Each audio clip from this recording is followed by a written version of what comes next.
Hello students good morning मु पंकजनी समस्त छात्र छात्री को YouTube channel plus two education aspirant से स्वागत जनाऊँगी पिला माने वर्तमान आमे हिस्ट्री रो 50टी एमसीक्यू आमे करबा यह तुमर मैराथन 3 ठीक अछि आमे दीटी मैराथन 100टा क्वेश्चन ए पर्यंत करि सालछे एही पर भाबरे मु भाबुची निहाती भाबरे 10टी मैराथन मु तुमको देबी एमसीक्यू गुडाकर ठीक अच्छे तापर तुम 2 मार्क्स एवं 3 मार्क्स क्वेश्चन गुड़ाकर मैराथन आनिबा ओके देन लेट्स स्टार्ट केते ख्रीष्टाब्द रे चिरस्थायी बंदोबस्त प्रवर्तित होइतिला पिला माने ए 50टी एमसीक्यू रु तमे केतोटी तुमरो सटीक हला तमे कमेंट रे लिखिकी जणैबो ठीक अछि मु को भाबु जे तमे अंततः 2 थर वीडियो देखि देले तुमरो सब किछि मनस्थ रहि जिवो ओके प्रथम थर तुम देख केतोटी सठिक होचे केतोटी नाई तापर तुम आउथरे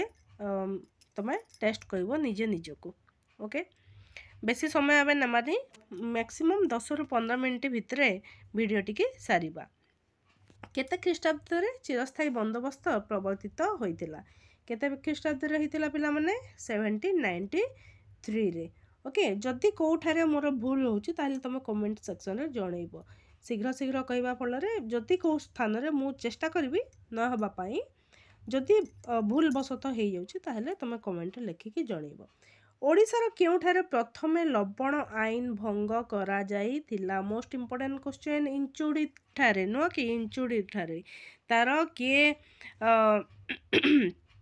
मुख्य ताकू किए नेतृत्व नीतिल ताकू तुमे कमेंट लिखिकी जणा फर्स्ट क्वेश्चन हैला इंचुडी ठारे लवण सत्याग्रह जो होइतिला तार नेतृत्व किए नैथिले बक्सी जगबंधु केते ख्रीष्टाब्द रे प्राण त्याग करथिले बक्सी जगबंधु 1827 रे प्राण त्याग करथिले सरला देवींको स्वामींकर ना कोन थिला तांकर ना भागीरथी महापात्र 6 माण 8 गुंठ उपन्यासर रचयिता किए रे फकीर मोहन सेनापति बहुत बड़ उपन्यासटी फकीर मोहन सेनापतिंकर ठीक अच्छे गुप्त जुगर दशावतार मंदिर केउठारे अवस्थित यह अच्छी देवगढ़ किए किए देखी जाइछ कि किए देवगढ़ अंतर्गत कमेंट लिखिकी जणैब ठीक अच्छे देवगढ़ जदि केउ स्टूडेंट अछंती ताहले तमे कहबो ए पर्यंत मु सेठाको जाईकी देखिनी किपरि जगह हेची स्थान हेची ताको कहबो कालिदास केउ राजांको राजसभा मंडन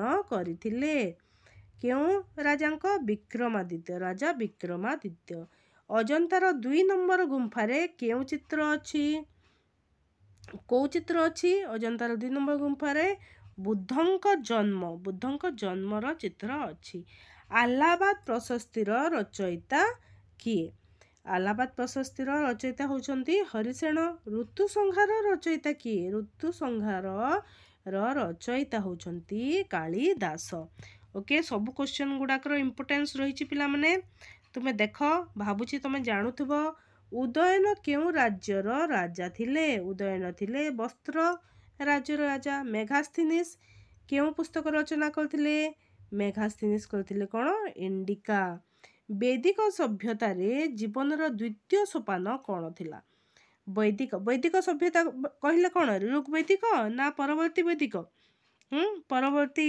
जो वैदिक जुग कोन यह होची ग्राह्यस्थ जीवन चारोटी जो जीवनर चारोटी जो सोपान अच्छी स्टेजेस अच्छी ता परवर्ती वैदिक जुगर आसथिला न कि ता परवर्ती वैदिक जुगर द्वितीय सोपान होची ग्राह्यस्थ्य याको तुम मन रखिबो निम्नोक्त ग्रंथ मध्यरु केउटी जैन धर्मर ग्रंथ कल्पसूत्र संहिता त्रिपिटक वज्रसूची कौन कल्पसूत्र ठीक अच्छे लॉर्ड डेलहाउसी भारतर टेलीग्राफ सुपरिटेंडेंट काहाकू नियुक्त करथिले सुपरिटेंडेंट भाबरे काहाकू नियुक्त करथिले सांगनेसी ठीक अच्छे सांगनेसी को नियुक्त करथिले प्रथम तिरंगा पताका निम्नोक्त केउ मसीहारे उत्तोलन कराइथिला मोस्ट इंपोर्टेंट क्वेश्चन डिसेंबर 31 1929 रे ओके कांग्रेस रो लाहौर अधिवेशन रे किए पूर्ण स्वराज प्रस्ताव आनिथिले पूर्ण स्वराज जवाहरलाल नेहरू भारत छाड़ आंदोलन अन्य केउ नाम रे परिचित भारत छाड़ आंदोलन ଅଗଷ୍ଟ ବିପ୍ଳବ ନାଁରେ ମଧ୍ୟ ଏହା ପରିଚିତ। ଭାରତର ସ୍ୱାଧୀନତା ସଂଗ୍ରାମର କେଉଁ ଆନ୍ଦୋଳନରେ ଅର୍ଥ ଯୋଗାଇବା ପାଇଁ ତିଲକ ସ୍ୱରାଜ ଫଣ୍ଡ ଗଠିତ ହୋଇଥିଲା? ତିଲକ ସ୍ୱରାଜ ଫଣ୍ଡ କାହିଁକି ଗଠିତ ହୋଇଥିଲା? ଭାରତର ସ୍ୱାଧୀନତା ସଂଗ୍ରାମର ଆନ୍ଦୋଳନର ଅର୍ଥ ଯୋଗାଇବା ପାଇଁ। କେଉଁ ଆନ୍ଦୋଳନରେ ଅର୍ଥ ଯୋଗାଇବା ପାଇଁ? ଏହା ଅସହଯୋଗ ଆନ୍ଦୋଳନର ଅର୍ଥ ଯୋଗାଇବା ପାଇଁ ତିଲକ ସ୍ୱରାଜ ଫଣ୍ଡ ଗଠିତ ହୋଇଥିଲା। ଜଗତସିଂହପୁରଠାରେ ଥିବା ଅଳକା ଆଶ୍ରମର ପ୍ରତିଷ୍ଠାତା କିଏ ଥିଲେ? ଏହା ଭାଗୀରଥୀ ମହାପାତ୍ର ଥିଲେ। ଓକେ, ଗୋପବନ୍ଧୁ ଦାସ କେବେ ମୃତ୍ୟୁବରଣ କରିଥିଲେ? 1928। ଓକେ, ଦେନ୍ ନିମ୍ନୋକ୍ତ କେଉଁ ଖ୍ରୀଷ୍ଟାବ୍ଦରେ ସମାଜ ଏକ ଦୈନିକ ସମ୍ବାଦପତ୍ର ରୂପେ ପବ୍ଲିଶ ହୋଇଥିଲା? କେବେ? 1930ରେ। ଏହା ସହିତ କେଉଁ ଶିକ୍ଷାବିତ୍ ତାଙ୍କର ରିଲେସନ୍ ଅଛି? ଗୋପବନ୍ଧୁ ଦାସ ଦି ସମାଜର ଏଡ଼ିଟର ଥିଲେ। ନିମ୍ନୋକ୍ତ କେଉଁ ଖ୍ରୀଷ୍ଟାବ୍ଦରେ ଗୋପବନ୍ଧୁ ବିହାର ଓଡ଼ିଶା ବିଧାନସଭାକୁ ନିର୍ବାଚିତ ହୋଇଥିଲେ? 1917ରେ, 1917ରେ। ଦେନ୍ ନିମ୍ନୋକ୍ତ କେଉଁ ଖ୍ରୀଷ୍ଟାବ୍ଦରେ ରମାଦେବୀ ଉତ୍କଳ ପ୍ରଦେଶ କଂଗ୍ରେସର ଅଧ୍ୟକ୍ଷା ହୋଇଥିଲେ? ରମାଦେବୀ 1930ରେ। ନିମ୍ନୋକ୍ତ କେଉଁ ଖ୍ରୀଷ୍ଟାବ୍ଦରେ ରମାଦେବୀ କଟକ ଜିଲ୍ଲାର ସତ୍ୟଭାମାପୁର ଗ୍ରାମରେ ଜନ୍ମଗ୍ରହଣ କରିଥିଲେ? ରମାଦେବୀଙ୍କର ଜନ୍ମ ସତ୍ୟଭାମାପୁରଠାରେ କେବେ? 1899ରେ ହୋଇଥିଲା। ବର୍ତ୍ତମାନ ହେଇଗଲା 25ଟି କ୍ୱେଶ୍ଚନ୍। ତୁମର କେତେ କ'ଣ ରହିଛି ତୁମେ ଦେଖ। ନେକ୍ସଟ କ୍ୱେଶ୍ଚନ୍ ଗୁଡ଼ିକୁ ଯିବା। ଯମୁନାଲାଲ ବଜାଜ ଫାଉଣ୍ଡେସନ ଦ୍ୱାରା ବଜାଜ ପୁରସ୍କାର ନିମ୍ନୋକ୍ତ କେଉଁ ମହିୟସୀ ମହିଳା ଲାଭ କରିଥିଲେ? ଏହା ରମାଦେବୀ ଲାଭ କରିଥିଲେ। ରମାଦେବୀ ଆୱାର୍ଡ଼ ପାଇଥିଲେ। ଠିକ୍ ଅଛି। ସର୍ବଭାରତୀୟ ଚରଖ ସଂଘର କୋଷାଧ୍ୟକ୍ଷ କିଏ ଥିଲେ? ରମାଦେବୀ। ଦେଖ ତାଙ୍କ ନାଁରେ କ'ଣ କ'ଣ ରହିଛି? 1930 ମସିହାରେ ଓଡ଼ିଶାର ପ୍ରଥମ ମହିଳା ରାଜନୈତିକ ବନ୍ଦୀ କିଏ ଥିଲେ? ଏହା ଥିଲେ ସରଳା ଦେବୀ। ଓକେ, ସରଳା ଦେବୀ ପ୍ରଥମ ମହିଳା ରାଜନୈତିକ ବନ୍ଦୀ ଥିଲେ। କେବେ? 1930ରେ। କେବେ ମାଦ୍ରାସ ସରକାର ମାଦ୍ରାସ ପ୍ରେସିଡେନ୍ସି ଓଡ଼ିଆ ଭାଷା ଅଞ୍ଚଳରେ ଓଡ଼ିଆ ଭାଷାର ପ୍ରଚଳନ ପାଇଁ ସରକାରୀ ବିଜ୍ଞପ୍ତି ପବ୍ଲିଶ କରିଥିଲେ? କେବେରେ? 1862ରେ। ଗଞ୍ଜାମ କେଉଁ ପ୍ରେସିଡେନ୍ସିର ସହିତ ମିଶି ରହିଥିଲା? ଗଞ୍ଜାମ ଥିଲା ମାଦ୍ରାସ ସହିତ ମିଶିକି ରହିଥିଲା। ଦେଖ ବର୍ତ୍ତମାନ ଗଞ୍ଜାମ କେଉଁଠାରେ ଅଛି? ଓଡ଼ିଶାରେ ଲାଗିକି ଅଛି। 8 କଥା କିଏ ରଚନା କରିଥିଲେ? କିଏ କରିଥିଲେ? ବୁଦ୍ଧ ଘୋଷ। ଓକେ। ଭକ୍ତ କବି ଜଗନ୍ନାଥ ଦାସଙ୍କୁ କିଏ ଅତି ବଡ଼ି ଉପାଧି ପ୍ରଦାନ କରିଥିଲେ? ଶ୍ରୀ ଚୈତନ୍ୟ ଭକ୍ତ କବି ଜଗନ୍ନାଥ ଦାସଙ୍କୁ ଅତି ବଡ଼ି ଉପାଧି ଦେଇଥିଲେ। କେଉଁ ସୁଫି ସନ୍ଥ ଈଶ୍ୱରଙ୍କ ପ୍ରିୟ ବୋଲି ଆଖ୍ୟା ଲାଭ କରିଥିଲେ? ନିଜାମୁଦ୍ଦିନ ଆଉଲିଆ ଥିଲେ ଜଣେ ସୁଫି ସନ୍ଥ ଈଶ୍ୱରଙ୍କ ପ୍ରିୟ ବୋଲି ସେ ଆଖ୍ୟା ଲାଭ କରିଥିଲେ। ନାନକ କେଉଁ ଭାଷାରେ ତାଙ୍କର ବାଣୀ ପ୍ରଚାର କରିଥିଲେ? କେଉଁ ଭାଷା ପିଲାମାନେ? ଗୁରୁମୁଖୀ, ବଙ୍ଗଳା, ଉର୍ଦ୍ଦୁ, ହିନ୍ଦୀ। କ'ଣ? ଗୁରୁମୁଖୀ। ବ୍ରିଟିଶ ସରକାର ନିମ୍ନୋକ୍ତ କାହାକୁ କାଇଜର ଇ ହିନ୍ଦ ଉପାଧିରେ ଭୂଷିତ କରିଥିଲେ? କହିବା କ'ଣ? ବ୍ରିଟିଶ ସରକାରକୁ ଆମେ ଇଜ୍ଜତ ଦେବା କି? ଭୂଷିତ କରୁଥିଲା। ଠିକ୍ ଅଛି। ମହାତ୍ମା ଗାନ୍ଧୀ କାଇଜର ଇ ହିନ୍ଦ ଉପାଧିରେ ଭୂଷିତ କରିଥିଲେ। ଠିକ୍ ଅଛି, ବ୍ରିଟିଶ ସରକାର। ରଘୁବଂଶମ କାହାର ସୃଷ୍ଟି? କାଳିଦାସଙ୍କର। ରଘୁବଂଶମ।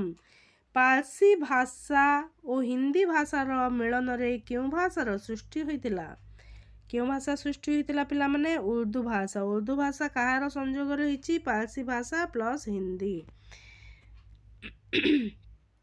ପ୍ରସେନଜିତ୍ କେଉଁ ରାଜ୍ୟର ରାଜା ଥିଲେ? ପ୍ରସେନଜିତ୍ ଇଏ ଥିଲେ କୋଶଳ ରାଜ୍ୟର ରାଜା। କଳିଙ୍ଗ ଯୁଦ୍ଧ କେଉଁ ନଦୀ କୂଳରେ ସଂଗଠିତ ହୋଇଥିଲା? ସମସ୍ତେ ଜାଣିଛ, ଦୟା ନଦୀ କୂଳରେ। ତାପରେ ଅଶୋକ କ'ଣ? ଚଣ୍ଡାଶୋକରୁ ଧର୍ମାଶୋକକୁ ପରିବର୍ତ୍ତିତ ହୋଇଥିଲେ। ରାଜସତ୍ୱ ଲୋପ ନୀତି କିଏ ପ୍ରଣୟନ କରିଥିଲେ? ଏହା ଲର୍ଡ ଡେଲହାଉସି ପ୍ରଣୟନ କରିଥିଲେ। ରାଜସ୍ୱତ୍ୱ ଲୋପ ନୀତି କ'ଣ ଥିଲା ସେ ରାଜସ୍ୱତ୍ୱ ଲୋପ ନୀତି?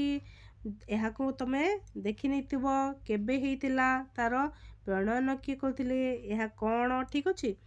ଋଗ୍ବୈଦିକ ଯୁଗରେ ଜନର ମୁଖ୍ୟଙ୍କୁ କ'ଣ କୁହାଯାଉଥିଲା? ଦେଖ ପିଲାମାନେ, ଏ କ୍ୱେଶ୍ଚନ୍ ଟିକେ ଋଗ୍ବୈଦିକ ଯୁଗରେ ଜନର ମୁଖ୍ୟକୁ କ'ଣ କୁହାଯାଉଥିଲା, ଏହାକୁ ମୁଁ ତୁମକୁ ହୋମୱାର୍କରେ ଦେଲି। ପିଲାମାନେ, କୁଳପତି କିଏ? କୁଳପତି କିଏ? ପରିବାରର ମୁଖ୍ୟ। ବିସ୍ କିପରି ଗଠିତ ହୋଇଥିଲା? ଅନେକ ଗୁଡ଼ିଏ ଗ୍ରାମକୁ ନେଇ ଗଠିତ ହୋଇଥିଲା। ଜନପଦ କ'ଣ ବା ରାଷ୍ଟ୍ର କ'ଣ? ଏବଂ ଗୃହର ପରିବାର ମୁଖ୍ୟ ହେଉଛି ଗୃହପତି ବା କୁଳପ। ଓକେ। ଏବଂ ବିସ୍ର ମୁଖ୍ୟ ହେଉଛନ୍ତି ବିସ୍ପତି।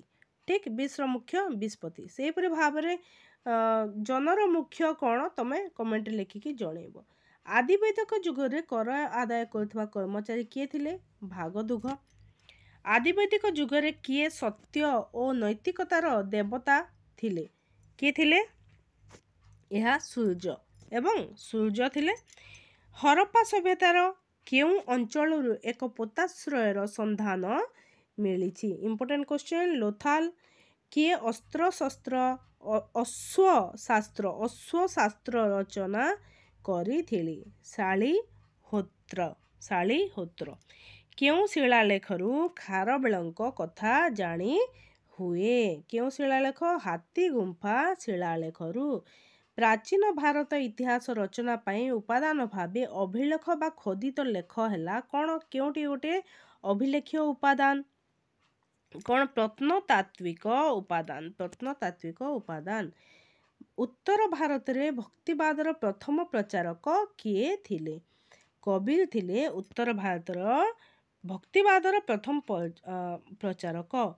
ମୌର୍ଯ୍ୟ ସରକାର ନିମ୍ନୋକ୍ତ କେଉଁ ଶାସନ ଉପରେ ପ୍ରତିଷ୍ଠିତ ଥିଲା? କେଉଁ ଶାସନ ଉପରେ ପ୍ରତିଷ୍ଠିତ ଥିଲା?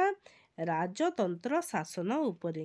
ମହେଞ୍ଜୋଦାରୋ କେଉଁଠାରେ ଅବସ୍ଥିତ? ମହେଞ୍ଜୋଦାରୋ ପିଲାମାନେ କେଉଁଠାରେ ଅବସ୍ଥିତ? ସିନ୍ଧୁ ପ୍ରଦେଶର ଲାରକାନା ଜିଲ୍ଲାରେ ଅବସ୍ଥିତ।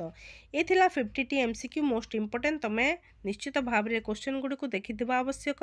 ତୁମର MCQ ଏକ୍ଜାମ୍ର ଗୋଟେ ମୁଖ୍ୟ ଦିଗ ଆମେ କହିପାରିବା। ଏହିପରି ଭାବରେ ଆମେ ନିଶ୍ଚିତ ଭାବରେ 10ଟି MCQ ତୁମର ଏକ୍ଜାମ୍ ପୂର୍ବରୁ ସାରିବା ଏବଂ VST ଗୁଡ଼ିକ ଭେରି ସିମିଲାର ଟେଷ୍ଟ ଗୁଡ଼ିକ ମଧ୍ୟ ନେଇକି ଆସିବା। ଠିକ୍ ଅଛି ପିଲାମାନେ, ଯେଉଁମାନେ ଏପର୍ଯ୍ୟନ୍ତ ଚ୍ୟାନେଲଟିକୁ ସବସ୍କ୍ରାଇବ୍ କରିନ ସବସ୍କ୍ରାଇବ୍ କରିନେବ ଏବଂ ଲାଇକ୍ଟିଏ ନିଶ୍ଚିତ କରିବ। ତୁମମାନଙ୍କର କମେଣ୍ଟର ଅପେକ୍ଷାରେ ମୁଁ ରହିଲି।